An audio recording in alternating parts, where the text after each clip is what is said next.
Yeah, thank you very much. Hi, everyone. My name is Gal. I'm one of the founders of a company called Native. Um, I'm speaking together today with Saujanya, my former colleague from AWS.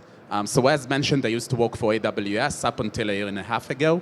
Prior to that, I was actually leading a product called Security Hub.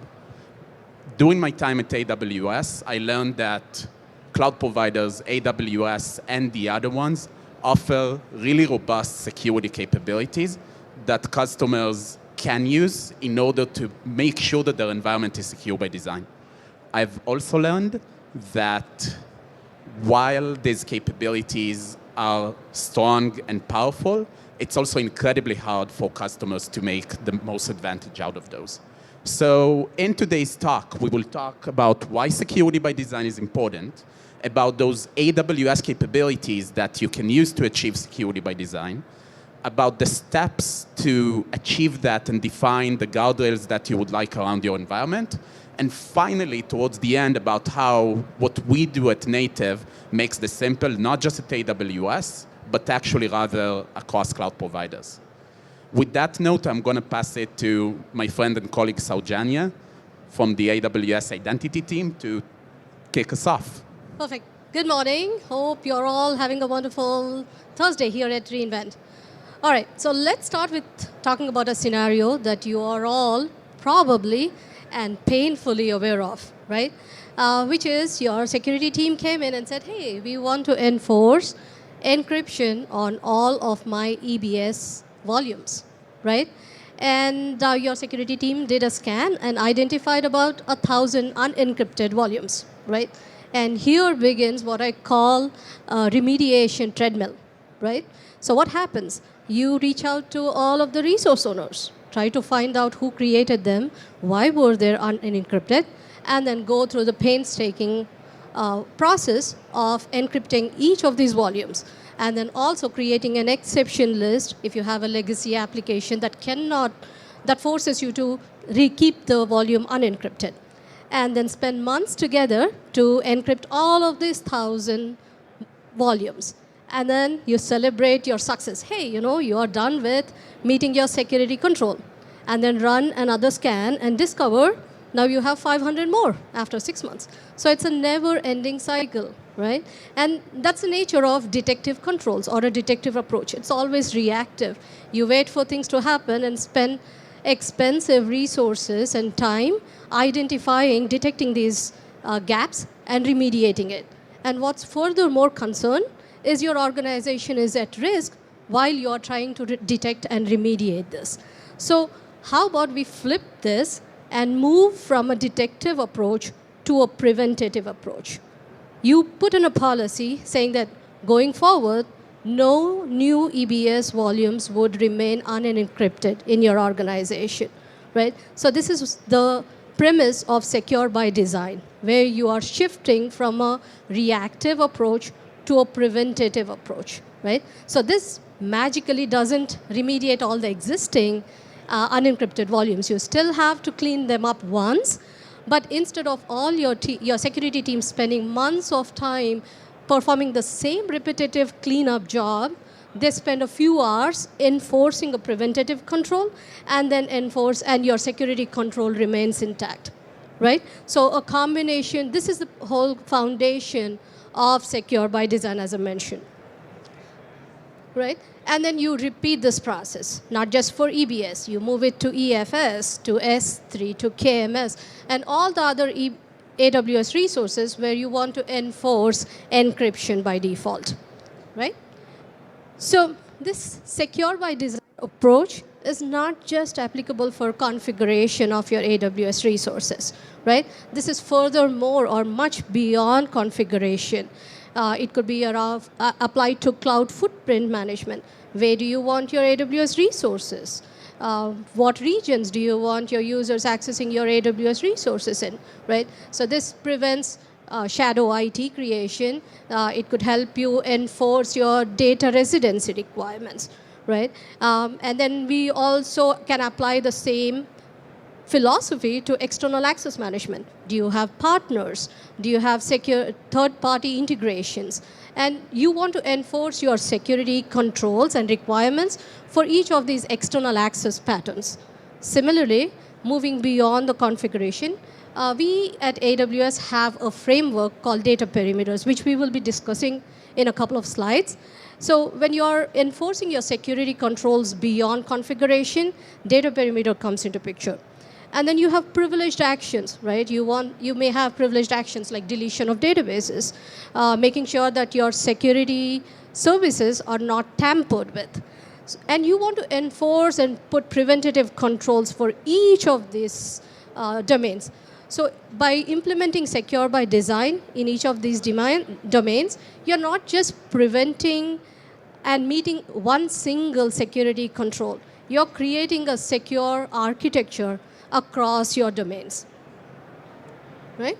And within AWS, we have certain native controls that can help you build on your secure by design.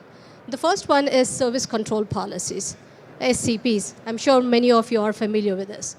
What you do with SCPs is you put in control saying that, hey, for all my principals, whether it be AWS services acting on my behalf or my own users, federated users, the roles that my users assume, I put in a boundary or the maximum permissions that these principals can access. And then resource control policies, RCPs, work backwards. They come in from a resources perspective. So irrespective of who's accessing my resources, whether they are my users, whether they are external partner roles, or any other service acting outside of my organization, I want to control how they get access my resources and what resources can be accessed. So that's where you're putting controls on your resources, which are called resource control policies. And then finally, declarative policies. We talked about configuration management. Declarative policies are powerful because you can define and then enforce the configuration of your AWS resources and services. And we have additional policies like VPC endpoint policies that control what gets in and out of your network, resource-based policies, and identity policies. So using these constructs, for example of the scenario that we talked about, where we want to enforce encryption, we have a couple of policies. You can always refer to these policies from our GitHub, but the gist of these policies is you're denying the creation of EC2 volumes here, the create volume call, if the EC2 encrypted condition is false. So you're preventing creation of any new volumes without encryption. At the same time, you're also preventing anybody from tampering account level encryption setting, the default setting. So similarly, you can take the same pretext to EFS, where you are denying creation of file systems or updating file systems if the encrypted condition is false. And then you can extend this to other AWS resources as well. So the philosophy is the same. You're trying to enforce the similar pattern, but for multiple resources. Here's where the complexity increases. As you see, the conditions, the actions that you want to take care of and control are different. So you have to carefully craft each of these policy types for each of the AWS resources and service types and need to know them. And you have to design them such a way that these do not block or interrupt your existing business workflows. At the same time, implement your security controls. So yes, this can be done, but you need to understand and learn about each of these services and the actions that you need to control. So we talked about data perimeters, and we have a whole GitHub repo where you can refer to the data perimeters, so you do not have to start from scratch, right? So in essence, what you're doing here is you are defining perimeters. So you're building a perimeter around your identity, saying that, hey, only trusted identities can access my resources. And only trusted identities are allowed from my networks, right? Similarly, for resources, you're saying my identities can only access my resources or the trusted resources that I know of, and only from the trusted networks. And from a network perspective, you're saying, hey, I don't want anyone else bringing in their private credentials or personal credentials and accessing from my network or through my network. So all of these are enforced through the policy types that we talked about, the RCPs, SCPs, VPC, endpoint policies, and a plethora of the conditions that we have. The gist of this is this can be done, but the complexity is that you have to perfectly balance and create a harmony between the types of policies that are shown here. And that's where the complexity of implementing secure by design comes into place. And this is only we are talking about in AWS. But the complexity increases when it gets beyond AWS. And Gal, do you want to talk about that? Yeah, absolutely. So thank you again for presenting this. I couldn't have done it any better. But really to the point that we had, security by design is about enforcement. It's about building an environment that's always secure. And the way to do that, both in AWS but also in other cloud providers, is relying on the native built-in controls and security policies. That's why our company is called Native. As I mentioned, I used to work for AWS, so I saw firsthand how this is built and baked. We saw that the built-in native capabilities can help customers enforce things at the source, no matter whether they go through a pipeline or the console or through some other mechanism. It can help, it does the enforcement with zero latency. It's built for scale. As you add more and more and more accounts into your organization, the policy would still be enforced and would be enforced all over the place, and so on. It gets to a level where Amy Herzog, the CISO of AWS, has said herself that the fastest path to better security, to security by design, is using the protections that are built into the environment. And while this quote comes from the CISO of AWS, there are similar quotes on the internet from the CISOs of all of the other cloud providers. But I also know that making the most out of these built-in mechanisms is complex. Saujanya herself showed you all of the different condition keys and policy types and so on. And it's a puzzle that you need to go and build around. These are basically Lego bricks. And then this was just AWS. And now those things work differently in Azure and GCP and so on. And this is really where native comes in. So we've worked with countless security architects, cloud security teams, platform teams, and we've identified that the process to go and define those controls goes all the way from discovery to planning the rollout, to simulating it, all the way to implementing them and operationalizing those controls.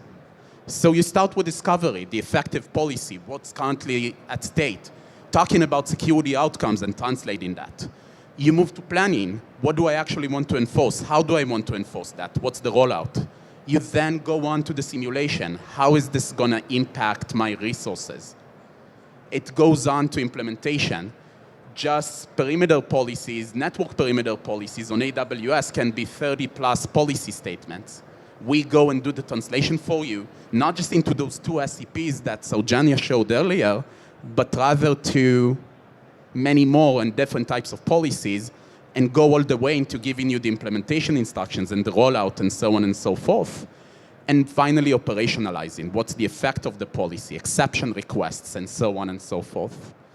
The point is that this entire cycle that's made simple through the platform really allows you to go in and ensure security by design.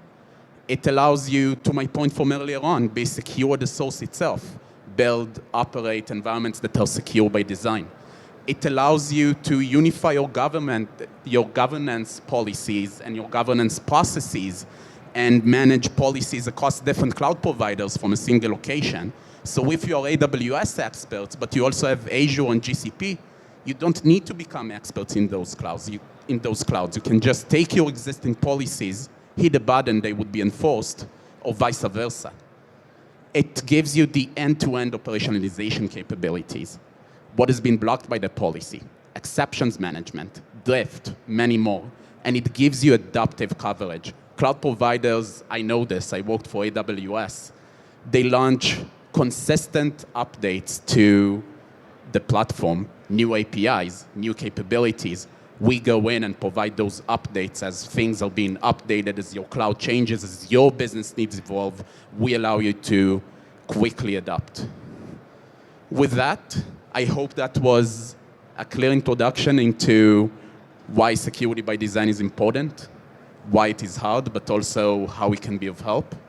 If you want to learn more, feel free to just stop by at our booth. I'll be there, ask any questions. We will have other fantastic members of the team there. Feel free to also log in online to our site at native.security. Feel free to reach out to me on LinkedIn, Gal Ordo, to my colleague, Saujanya, or to any other colleague that I have that you'll meet at our booth. Thank you so much for the time.